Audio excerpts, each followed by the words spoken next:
Hello everyone, welcome to another class, and I welcome all my 11th grade students to another topic from Unit 2 an entrepreneur. And today's topic is what are ethics? So dear students, a very important topic, and from the perspective of understanding this specific subject entrepreneurship, and it's very important from the perspective of examination too. तो चलते हैं, start करते हैं आज की class. और इस class में हम बहुत सारे आई ओपनर्स देखेंगे, and they are really really very important for our real life as well and for you know examination as well. So let's start unit 2 an entrepreneur, and today's topic is what are ethics. So in today's class we are going to take up 5 points. First one is what are ethics, second one is definition of business ethics, third one is why is ethics important to an entrepreneur. Third one is entrepreneurs encounter challenging ethical problems and entrepreneurs make choices. So, bachcho, let's take up these 3 points on the first slide and fourth, fifth on the next one. And the header is what are ethics? Ethics kya hai? So, bachcho, let's take up the first point. Ethics refers to well-founded standards of right and wrong. तो बच्चों ethics basically है when you understand the difference between right and wrong. Whatsoever is right, you know that, and whatsoever is wrong, you know that, and you apply it everywhere. That prescribe what humans ought to do, usually in terms of rights, obligations, benefits to society, fairness और specific virtue. तो बच्चों आप किसी भी हालात में अगर आप ethical practices को यूज नहीं कर रहे तो over a period of time it will be yours. और अगर आप एथिकल प्रैक्टिसेस को यूज कर रहे हैं और इनिशियल गेन्स आपको नहीं हो रहे, but over a period of time it will be your gain. और कहते हैं that prescribe what humans ought to do usually in terms of rights. अगर आपको अपने राइट्स फाइंड आउट करने हैं, व्हाट इज योर राइट्स और your what is right for you to do, तो आपको पता होना चाहिए कि गलत क्या और सही क्या है। ऑब्लिगेशन, अगर कुछ ऑब्लिगेशंस हैं जिन पर आप काम कर रहे हैं, तो आपको तब भी पता होना चाहिए कि ये सही है और ये गलत है। अगर आपने सोसाइटी को बेनिफिट देना है तो आपको उस टाइम पर जो आपको फिलोसफी या कॉन्सेप्ट अप्लाई करना है वो ये है कि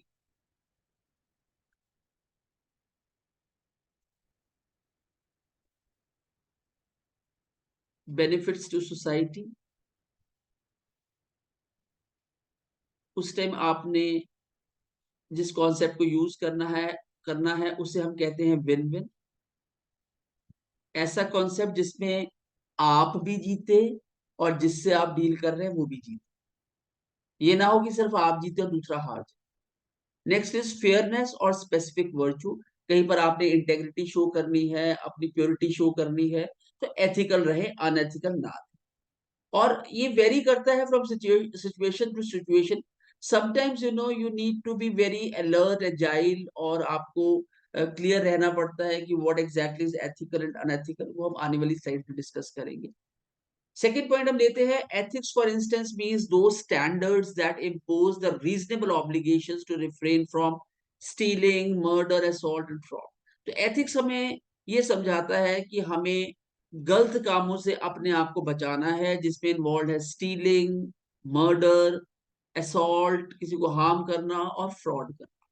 बच्चों देखिए ये ऐसी कुछ प्रैक्टिसेस हैं जो जिसके जिस जो किस चीज का आउटकम है। देखिए ये बेसिकली ना, जो ये सब काम होते हैं ना अनएथिकल, ये क्विक फिक्सेस होते हैं। ये क्विक फिक्सेस इन लाइफ। आप क्विक फिक्स को थोड़े टाइम तो स्टेबल रख सकते हैं, but you can not keep it stable for ever.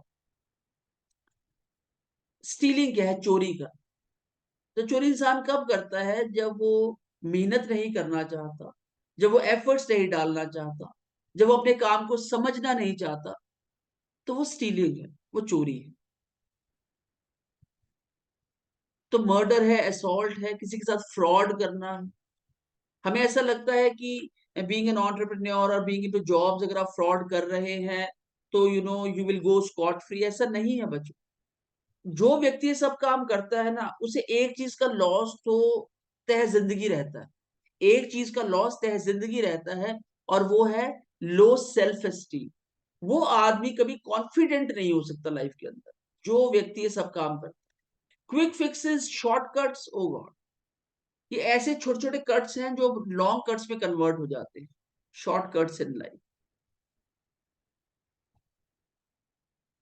तो आप प्लीज इन दो शब्दों को ध्यान से समझ ले और इनसे अपने आप को दूर ही रखे तो अच्छा। Third point, ethical standards also include those that enjoin virtues of honesty, compassion and loyalty। और ethical standards बच्चों उनको भी इंक्लूड करते हैं जिसमें ऑनेस्टी आती है, कंपैशन आता है, आपका वे ऑफ स्पीकिंग आता है, आपका वे ऑफ ऑब्जर्वेशन आता है, वे ऑफ अंडरस्टैंडिंग आता है, आपकी इंटेग्रिटी आती है। और बच्चों ये सब चीजें ना कलेक्टिवली किसी भी छोटे काम को ना बड़ा बनाने में सक्षम। Let's move on to the next point. Ethics also refers to the study and development of one's ethical standards। अब बच्चों हर व्यक्ति के ना एथिकल स्टैंडर्ड वेरी करते हैं on the source of the knowledge. Ethical standards है ना वेरी करते हैं, कैसे? कि उनका जो नॉलेज का सोर्स है वो क्या है, सोर्स ऑफ।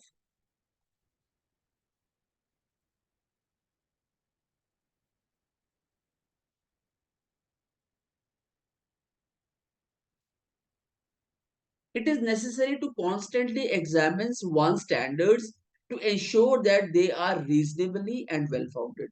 और बच्चों व्यक्ति के पास अगर अच्छे एथिकल स्टैंडर्ड्स हैं तो टाइम टू टाइम उन्हें एसेस कर ले कि वो एथिकल स्टैंडर्ड्स अभी के दौर में या आज के ट्रेंड्स में काम कर रहे हैं नहीं कर रहे हैं। You just need to understand them and you just need to become better on them, because one sort of ethical standards cannot remain forever, few remain, but all the ethical standards they won't remain। Ethics also means the continuous efforts of our own moral beliefs and our own moral conduct।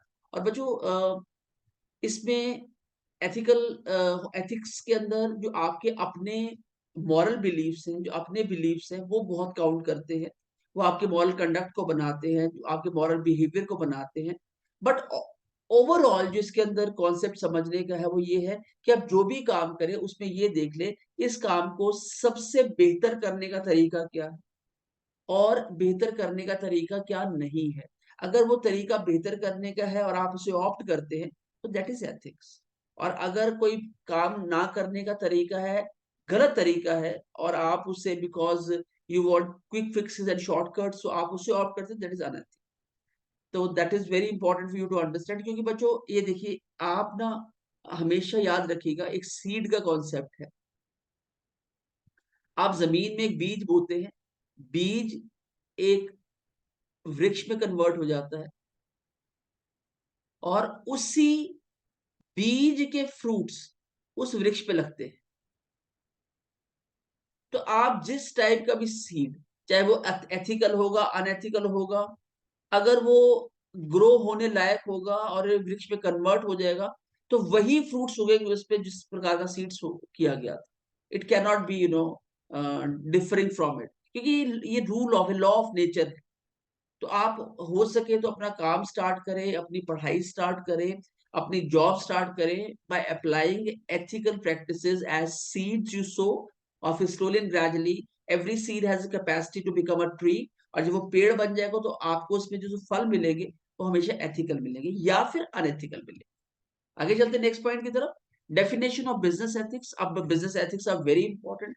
जैसे job में ethics है, पढ़ाई में ethics है, वैसे ही आपके व्यापार में भी एथिक्स हो। Business ethics comprises of the study of proper business policies and practices। अब मैं आपको इसको it's a bit of paragraph, मैं आपको शॉर्ट पॉइंट्स में बताऊंगा। Business ethics comprises of study of proper business policies and practices. अब बच्चों हर बिजनेस को करने के ना कुछ तरीके हैं, कुछ प्रकार प्रक्रियाएं हैं, कुछ there are ways of doing it. मतलब आप अपनी गट फीलिंग से बिजनेस नहीं कर सकते, बिकॉज आप ऐसा सोचे तो आपको बिजनेस प्रकार से करना चाहिए। तो पॉलिसीज है, प्रैक्टिसेस है, उन्हें आपको फॉलो करना पड़ेगा। रिगार्डिंग पोटेंशियली कंट्रोवर्शियल इश्यूज, कुछ इश्यूज ऐसे होते हैं और बिजनेस में ना जनरली आपको कंट्रोवर्शियल इश्यूज आ जाते हैं और अगर आप अनएथिकल हैं तो वो इश्यूज बड़े हो जाएंगे। एथिकल है तो वो इश्यूज आप इजिली उन्हें कवर अप कर पाएंगे। तो एथिकल होने का ये फायदा है, such as corporate governance, insider trading, bribery, discrimination, corporate social responsibility and fiduciary responsibilities। और देखिए आप बिजनेस में बहुत सारी कंट्रोवर्शियल सिचुएशंस आ सकती है। पहली है कॉर्पोरेट गवर्नेंस। अगर आपने कॉर्पोरेट को चलाना है तो उसमें देखिए अगर प्राइवेट लिमिटेड कंपनी है, पब्लिक लिमिटेड कंपनी है, तो उसकी अलग पॉलिसीज और प्रोसीजर्स हैं।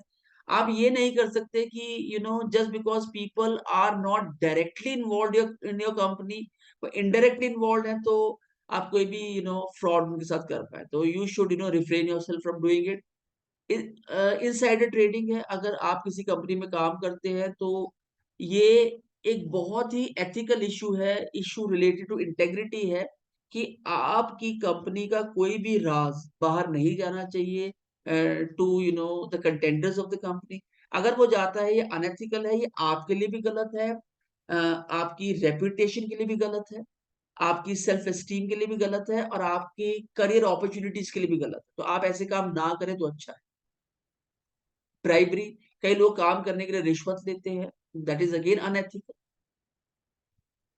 अगर आप कोई काम विदाउट ब्राइब के कर सकते हैं और आप उसके लिए ब्राइब ले रहे हैं, तो इसका मतलब है you are making that work very hard, and the person who gives you the bribe, he is not always happy to give it to you. तो अनएथिकल जो वाइब्स हैं जो ब्राइब की फॉर्म में आपके पास आती है, like seed, it goes a long way in destroying your relationships, your self esteem and your other social connections. Corporate social responsibility है आपकी।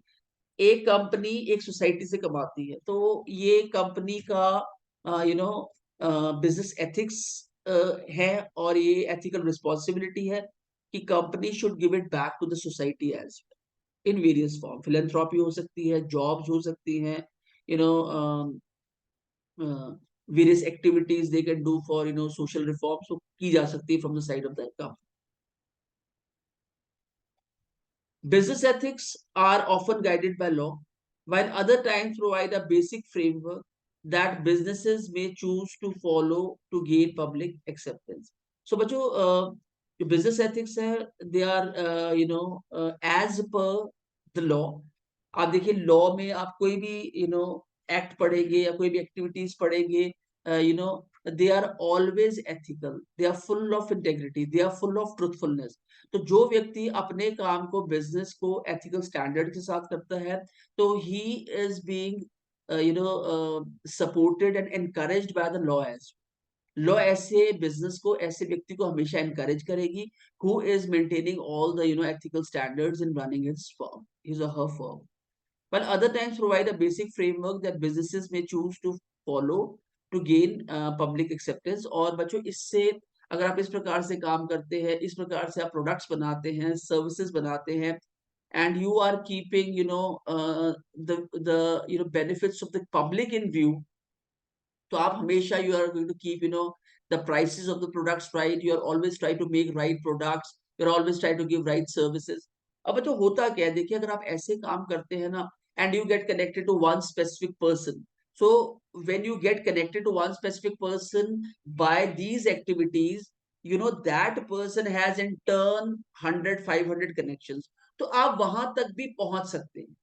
और अगर आप ये सारी चीजें अनएथिकल वे से करेंगे with that person who is having you know 500 connections ahead, तो आप वहां पर भी ना you are creating restrictions। मतलब आप एक व्यक्ति को सही प्रोडक्ट, सही सर्विसेज और सही बिहेवियर देंगे, तो अपने 500 मित्रों को बताएगा this is the right company that I've got and you should also do the business with them। So that is very very important. आप देखिए जो व्यक्ति अनएथिकल काम करता है ना, वो अपने प्रोडक्ट को लॉन्च ही नहीं कर पाता, पहली बात तो ये। और जो व्यक्ति एथिकल काम करता है, वो प्रोडक्ट में इतनी ताकत होती है, वो ऑटो लॉन्च हो जाता है। देखिए कितनी बड़ी बात है, कितनी बड़ी बात ये आज मेरे मुंह से आज ये यहाँ निकल गई है कि आप इसको एक्सेप्ट करें तो you will change your life. जो प्रोडक्ट में आप एफर्ट्स लगाते हैं, आप उस पर काम करते हैं, उसमें से व्हाट्स एवर इज सुपरफ्लुअस आप उसमें से निकाल लेते हैं, वो ऑटो लॉन्च हो जाता है। और जिस प्रोडक्ट को आप बहुत ही केयर फ्री और कैजुअल तरीके से करते हैं, उसमें बिल्कुल एफर्ट्स नहीं डालते हैं और आपको पता है कि मैंने तो काम किया ही नहीं, तो आपको हमेशा उसे लॉन्च करते हुए ना डर लगेगा। अब देखिए जितने लोग आज की डेट में मार्केटिंग करते हैं, ब्रांडिंग करते हैं और विजुअल कम्युनिकेशन करते हैं, they are the ones those who have believed in whatsoever they have produced for themselves and for the people at large. So this is, auto launching of the products and services. Next point, why ethics is important to an entrepreneur. Let's take up these 2 points and then I'll discuss it with you. The belief that businesses have a social responsibility is quite commonplace now, though it's relatively a new phenomenon. अब बच्चों जो आपकी social responsibility है वो अभी common मतलब it's not quite common now days, but it's a new phenomenon कि भाई आप सोसाइटी ने आपको दिया है, आपने अपनी कंपनी सोसाइटी में स्टैब्लिश किया है, लोगों ने उसमें काम किया है, now it's your turn to give it back. ये बहुत एक नया फिनोमिनन है। In the start of 1980s, business ethics was introduced and the combination of ethics and entrepreneurship was highly unusual. और जब बच्चों 1980 के अंदर बिजनेस एथिक्स टर्म आई थी और ये लाइमलाइट में आई, फेमस हुई, तो ये बहुत अनयूजुअल लगा कि बिजनेस में एथिक्स काम कर सकती है। बिजनेस तो माना जाता था clever, witty, a person who can understand the situation better than other people can only do business। नहीं, ऐसा नहीं।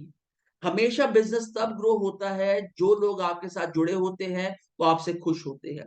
जब लोग खुश होते हैं तो बिजनेस के नंबर्स अपने आप ग्रो होते हैं और जब लोग खुश नहीं होते हैं तो बिजनेस के नंबर्स अपने आप नीचे चले जाते हैं। So you have to find out the policies, procedures through which you can make people happy. I'll give you an example here. For example you have been to a supermarket. आप supermarket गए हैं और वहां पर आपने you are giving a polythene bag to you know a customer.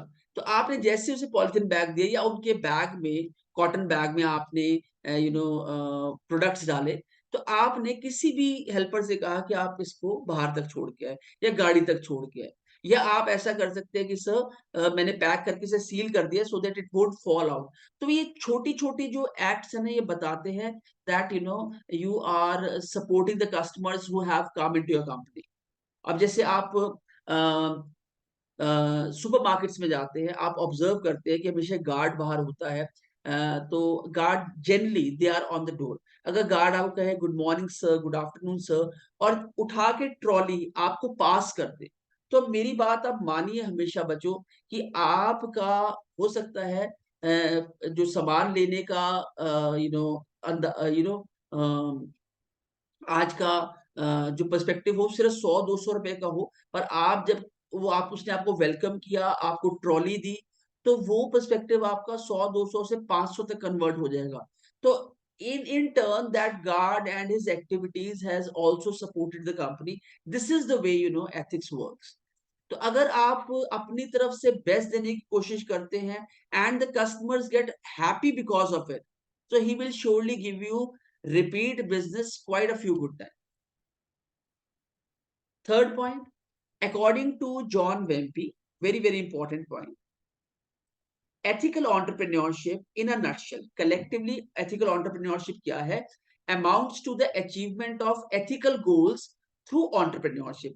बच्चों ethical entrepreneurship वही करेगा, वही व्यक्ति इसको कर सकता है जो ethical goals लेकर चलता है। Ethical goals is कि if I'm earning 100 rupees from my business, I am going to share 60 rupees with my employees, with my clients and with my customers too. ये ethical goals है। Unethical goals क्या है कि मैंने पैसा तो कमा लिया है, but I am filling my own pockets. I'm not sharing it with others. There is a little more to it than that, and it emerges with the term social entrepreneurship. आप ethical entrepreneurship को social entrepreneurship भी कह सकते हैं because it works in the benefits of the society and people at large. Social corporate entrepreneurship, again you are serving society because the society in turn has served you, and corporate social responsibility, that is CSR, कि society ने हमें दिया है, now the time has come to give it back to the society.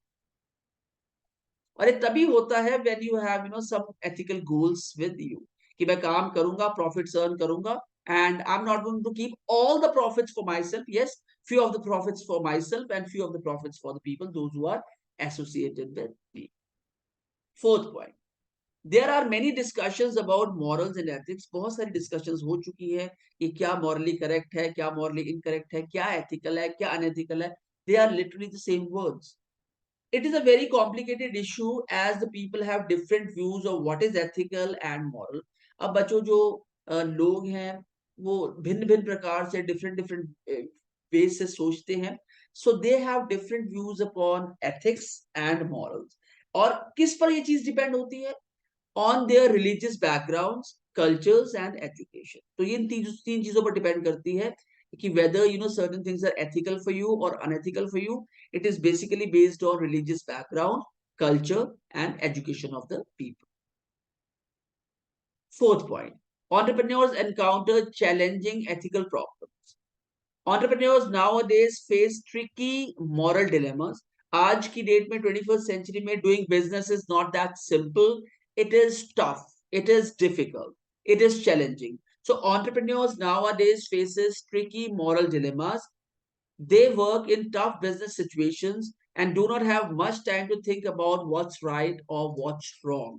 They mainly care about solving their business issues.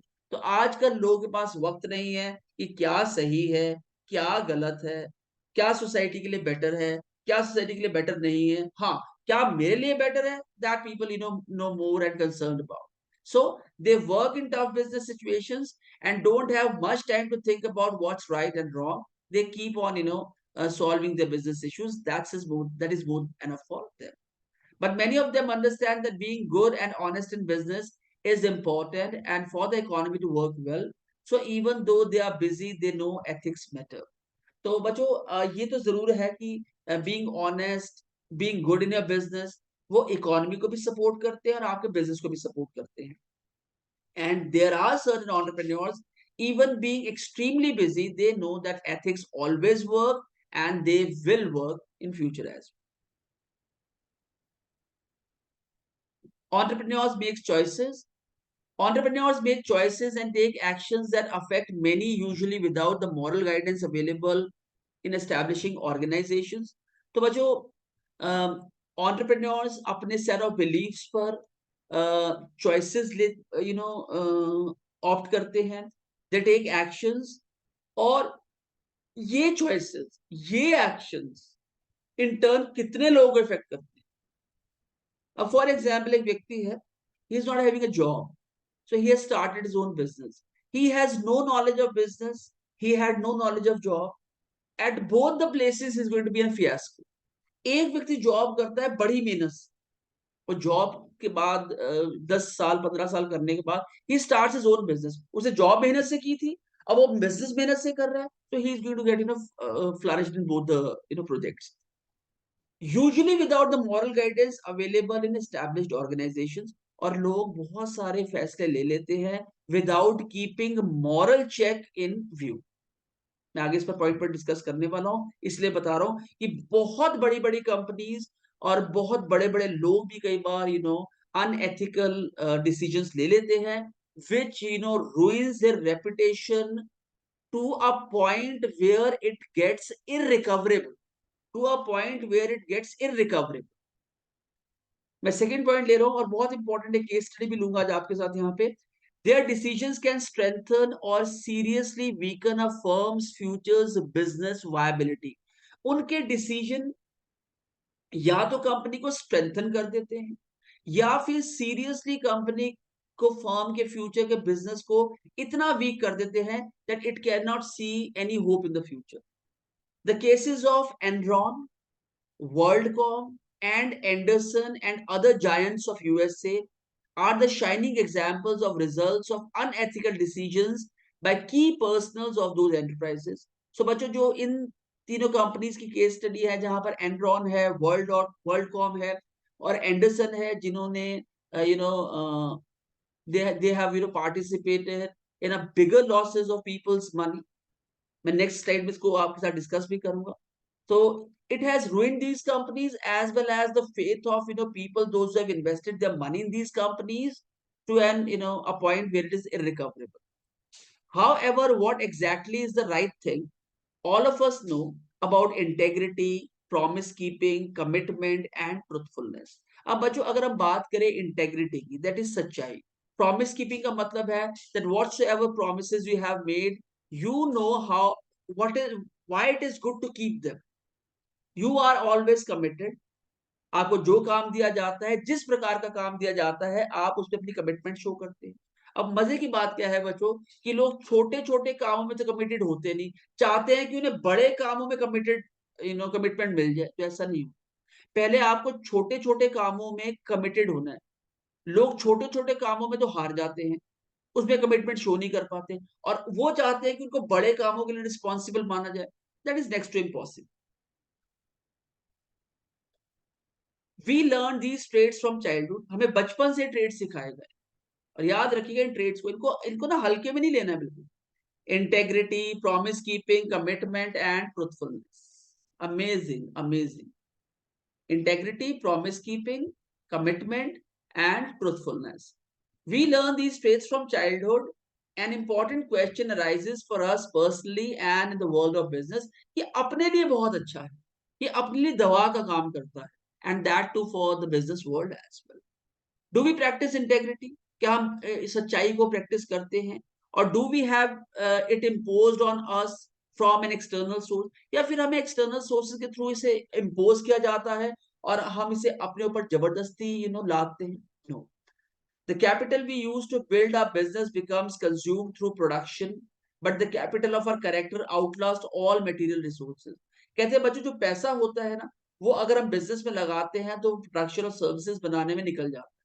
पर जो capital हम अपने character को बिल्ड करने में लगाते हैं, that outshines all the resources, and it never gets finished. It is always needed. ये आपके करेक्टर पे एक शाइनिंग स्टार की तरह है, that the person is ethically correct and he's a great person who maintains integrity, keeps his promise, commitments and he's truthful. अब बच्चों हम थोड़ा सा देख लेते हैं कि एनरॉन वर्ल्ड कॉम और आर्थर एंडरसन का क्या केस था. Let's have a look towards them. Enron's unethical behavior involved hiding debt and inflating profits through complex accounting schemes, which ultimately led to its bankruptcy in 2001. Thousands of employees and investors lost their savings. So, ये company थी Enron. उनके unethical behavior से उन्होंने company के date को छुपाया, company के inflating profits को छुपाया, और उनकी जो अकाउंट स्कीम्स थी दे वर रियली कॉम्प्लेक्स. और 2001 में ये कंपनी बैंकरप्ट हो गई और हजारों एम्प्लॉयज और इन्वेस्टर्स का पैसा इसमें डूब गया. फिर WorldCom engage in massive accounting fraud by inflating assets and understating expenses. उन्होंने अपने एसेट्स को ज्यादा दिखाया और एक्सपेंसेस को कम दिखाया, resulting in one of the largest bankruptcy in US history. ये यूएस हिस्ट्री में होने वाली सबसे बड़ी नीलामी और बैंकरप्सी थी. This unethical behaviour affected share holders, employees and the telecommunication industry. Arthur Andersen. The unethical actions of accounting firm. Arthur Andersen was an accounting firm related to its role in auditing Enron. इन्होंने audit किया था, Enron को. It was found guilty of obstructing, रोकने के लिए justice, by shredding Enron's related documents. This unethical conduct contributed to the downfall of Enron and damaged Anderson's reputation forever. In all these cases, the unethical behavior involved financial misconduct, deceit, and breach of trust, which had severe consequences for stakeholders and broader financial industry. So, much of this Enron, WorldCom, and Arthur Andersen points are not from your book. They are for your reference. So, I'll just write it over here. They are for your reference. Ethical standards in business practices. As entrepreneurs climb the ladder of success, they should not forget that for success to be long lasting, They will have to follow some ethical standards in their business practices. Some examples to be followed can be, अगर बच्चों business करना है तो आपको ethical standards को follow करना पड़ेगा in order to keep your business forever. Otherwise, it is going to dilute in seconds. So, what are the ethical standards that you have to maintain? First one is providing quality and correct quantity goods to consumer. ये बहुत important है. अच्छी quality और अच्छी quantity to of goods to consumers आपको देना चाहिए. Keeping in mind the environmental issues during production. आपको एनवायरमेंट को हार्म नहीं करना है during production. Paying minimum and correct wages to the workers. Minimum wages दीजिए जितनी उनको बनती है और करेक्ट वेजेस मिलने चाहिए and that too on time. ये ना हो कि वेजेस तो आप मिनिमम दे रहे हैं, करेक्ट दे रहे हैं, बट दे लेट रहे हैं. That too on time. Not to use child labor in their production. You stop yourself, or won't allow child labor to work in your production houses. Judicious use of natural resources. आप जितने भी resources हैं उन्हें judiciously use कीजिए, because natural resources have their limitations. So you can be a contributor. अगर आप natural resources को अपने production में properly use करते हैं तो आप एक contributor बन सकते हैं in order to save these natural resources. So ethical standard starts from here. And if you are committed, if you are keeping your promises, if you are managing truthfulness and a commitment, it is an icing on the cake. So much with these 6 points, we have come to the end of today's class, where we have discussed what are ethics, definition of business ethics, why is ethics important for an entrepreneur, entrepreneurs encounter challenging ethical problems, entrepreneurs makes choices, and ये 6 point में यहाँ लिख देता हूँ, ethical standards in a business. Ethical, just a minute. Ethical standards in a business. So do not forget to do the rigorous practice section, which includes vocabulary from today's class in English as well as Hindi. Short question and answers for the examination from today's class. Answers to these, questions. Synopsis of today's class. 10 objective type questions. 1, 2, 3, 4, 5, 6, 7, 8, 9, 10. Along with answers, and we have recently added true and false from today's class. In every class you'll find these 4 activities, exercises in rigorous practice section, and it will help you a lot in preparing these topics. So bacho, until meet next time, bye bye for now. Don't forget to subscribe our channel so that you can get our free content throughout your 11th and 12th standard. Encourage other students to use it so that they can get extremely benefited. And the best part about our channel is it's free of cost. We're not charging anything for it. It's free knowledge we are providing to all the students across the country, those who are studying entrepreneurship in 11th and 12th standard. Do not forget to subscribe to our another channel, which is also very useful. It's a presentation by Team Mavericks India Solution. With Mavericks India, you will always gain. Bye-bye for now. See you all in the next class. Take care.